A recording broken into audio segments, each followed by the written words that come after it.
Retter der Insel.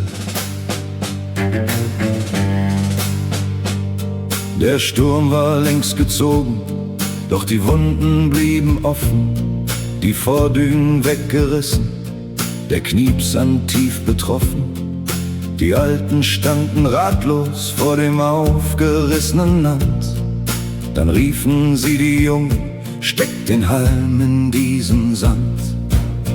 Wir waren die Retter der Insel, mit kleinen Händen im großen Wind.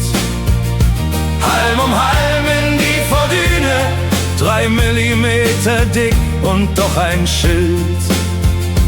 Was der Sturm uns nahm, gaben wir zurück. Ein Junge, ein Halm, ein winziges Stück.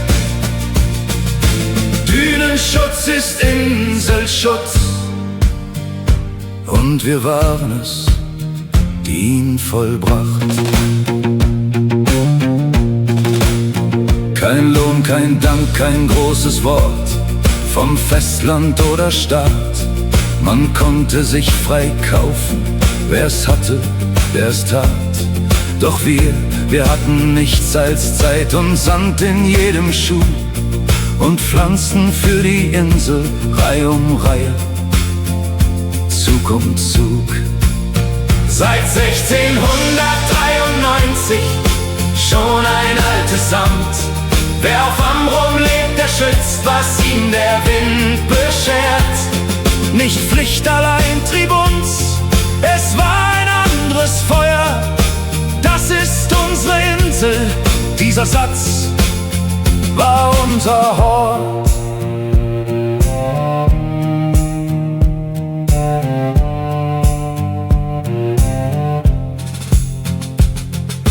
Heute steht die Düne grün und fest im Westwind.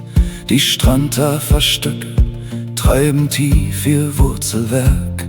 Was Kinder einst gesteckt mit kalten roten Fingern, das hält die Insel heute noch durch Flut und Sturm und Werk. Halm um Halm, Reihe um Reihe.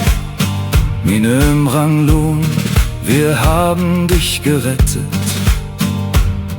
und du hast uns gemacht.